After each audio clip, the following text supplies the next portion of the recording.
আসসালামু আলাইকুম রহমতুল্লাহি ওবরাকাতু। আপনারা সবাই কেমন আছেন? আলহামদুলিল্লাহ, আমরাও ভালো আছি। এখন সকালের নাস্তাটা বানিয়ে নিতেছি। আর আজকে নাস্তার সাথে বানাবো সুজি। এই যে ঘি নিয়ে নিছি আর সুজি নিয়ে নিছি একটু, এতটুকুই যথেষ্ট।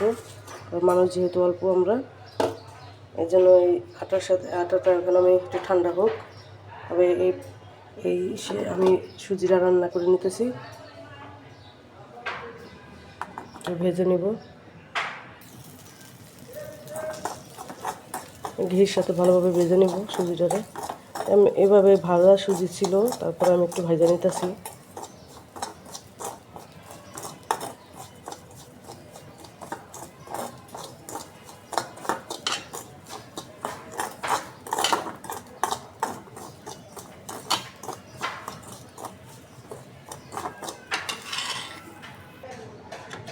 ভালোভাবে ভেজে তারপর পানি দিয়ে দিলাম, চিনি দিয়ে দিছি।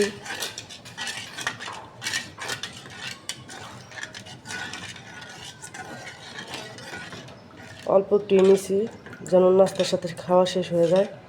আর মেয়ে তো এখন সুজি খাওয়াই না মেয়েকে।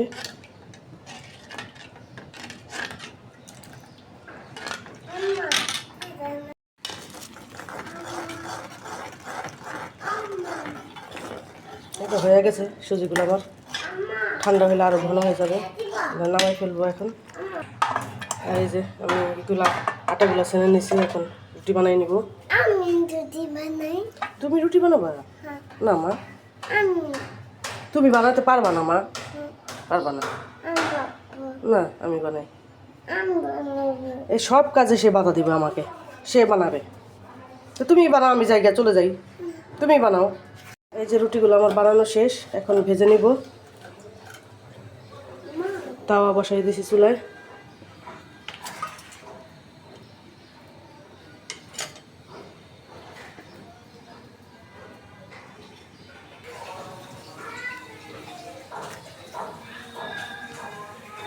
জীবনে আল্লাহ হইতেছে না, আল্লাহ হয়ে না একটা কান্দ না, যাও যাও জীবনে যাও ভাইয়া।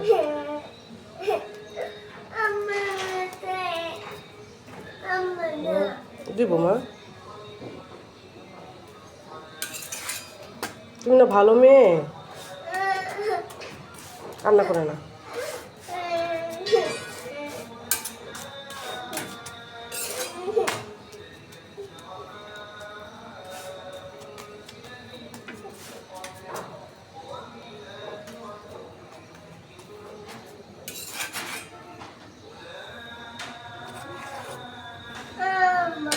জি,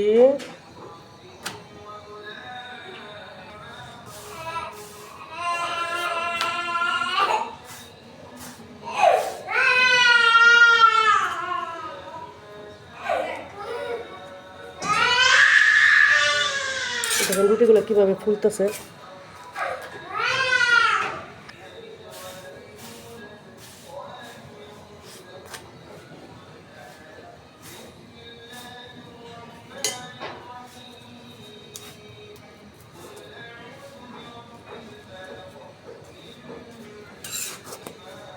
প্রত্যেকটা রুটি ফুলতেছে।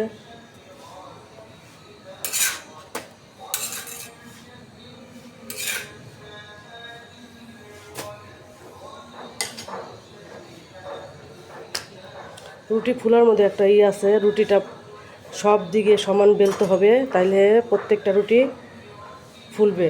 আপনাদের একটা টিপস জানাই দিই, যদি না জেনে থাকেন তাহলে আপনারা ওইভাবে চেষ্টা করবেন, দেখবেন প্রত্যেকটা রুটি ফুলবে।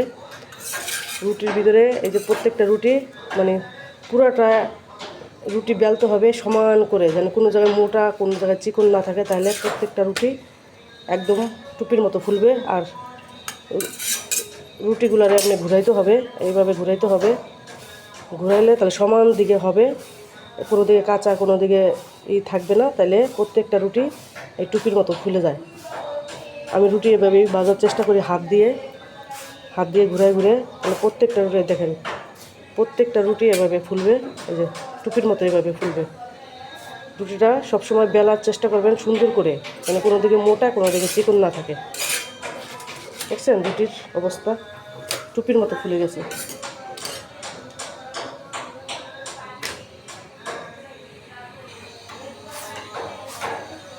আমার এটা হইলে শেষ রুটি ভাজা।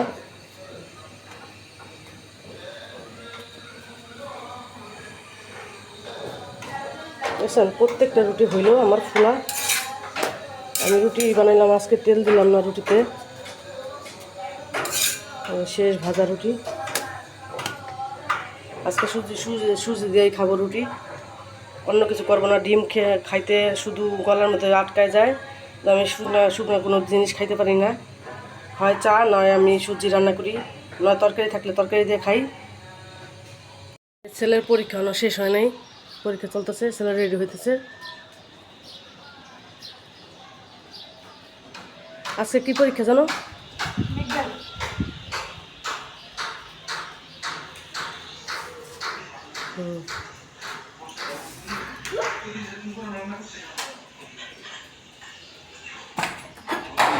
রান্না করবো ডিম সেদ্ধ দিয়ে দিয়েছি চুলায় 3টা, আলু দিয়ে রান্না করব।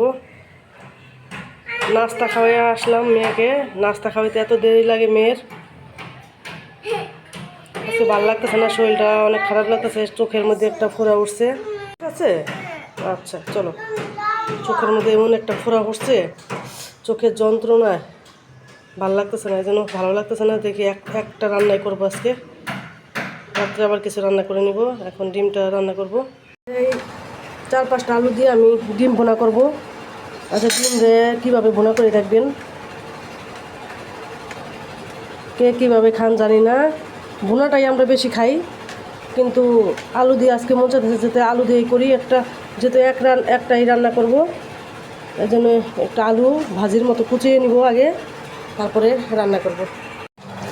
এই যে 2টা করলা ছিল, এই 2টা করলা কেটে নিলাম, একটু ভাজি করব। এখন ভালোভাবে ধুয়ে নিতেছি।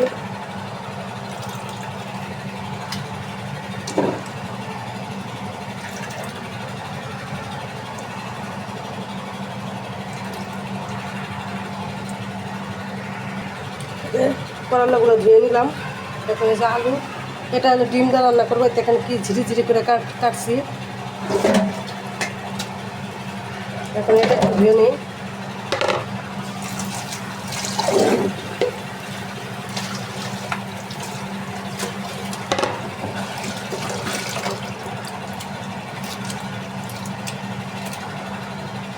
অনেকদিন যাবত এভাবে খাই না, শুধু ভুনাটাই বেশি খাওয়া হয়। আর ডিম তো খাওয়া পরে কম, অনেক ডিম তো খাওয়াই পড়ে না। তাই আজকে ভাবতেছি একটু ডিমের জিনিস করি।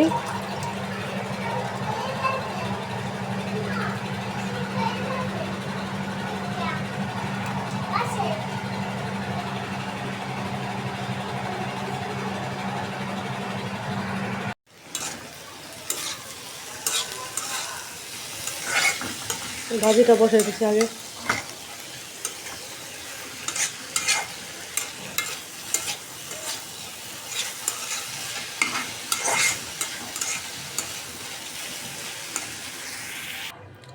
এই যে ভাজিটা আমার হয়ে গেছে, এখন আমি ডিম বসাই দেবো, ডিমের তরকারিটা। ডিম তো একটা মেয়ে খেয়ে ফেলছে, তাও মেয়ে পুরাটা খায় নাই, আমাকে দিয়ে দিছে অর্ধেক। এখন এই 2টা দিয়ে এই যে ভাজি করব, মানে ভাজির মতো চচ্চড়ি করব, একটু শুকনা শুকনা। মানে মেন হয়েছে আলু ভাজি, তার মধ্যে আমি ডিমটা দিতেছি।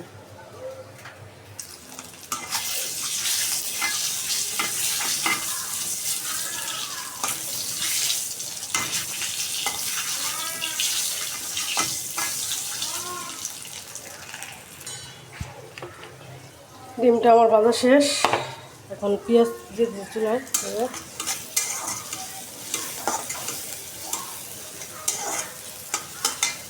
একে একে সব মশলা দিয়ে দিব। এই যে আদা, রসুন, মরিচের গুঁড়া, ধনিয়ার গুঁড়া, হলুদের গুঁড়া, জিরা বাটা সব একসাথে দিয়ে দিচ্ছি আমি। এখন একটু কষাই নেব।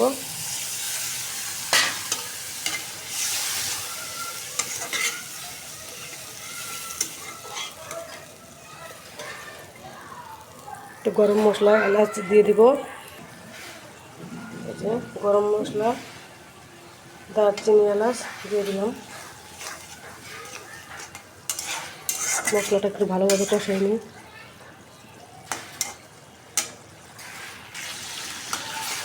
এবার মশলা কষানো শেষ, এখন দিয়ে দেবো আলুগুলা।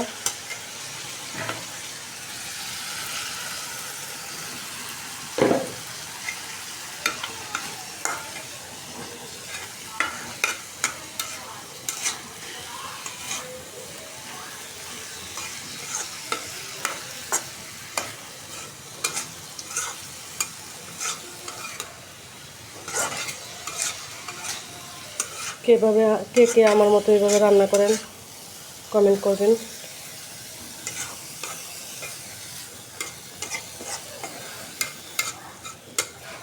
এটা এখন একটুখানি হয়ে যাবে, কাঁচা অনেকগুলো দেখা যায় কিন্তু সেদ্ধ হলে একটুখানি হয়ে যাবে।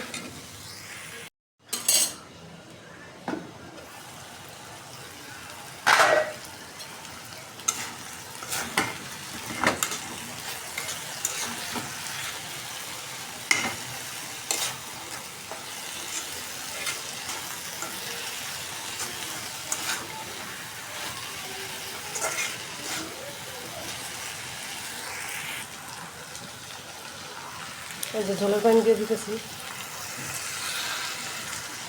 সামান্য। আর এই যে ডিমগুলো আমি কেটে নিছি, এই যে টুকরা করে নিছি ডিমগুলা।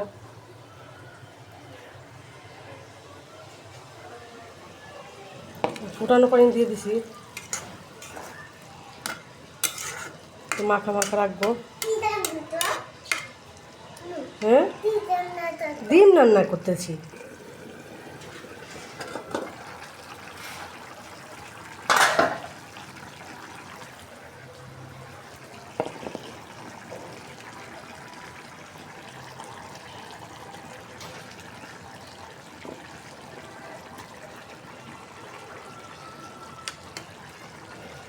জিরা গুঁড়া দিয়ে দিব, জিরা গুঁড়া দিয়ে দিব। আস্তে আস্তে যাও তুমি।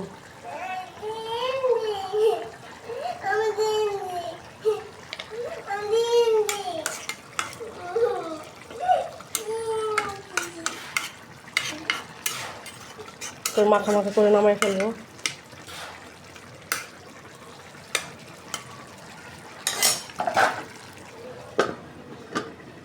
আর একটু হোক, ঝোল কমুক, তারপরে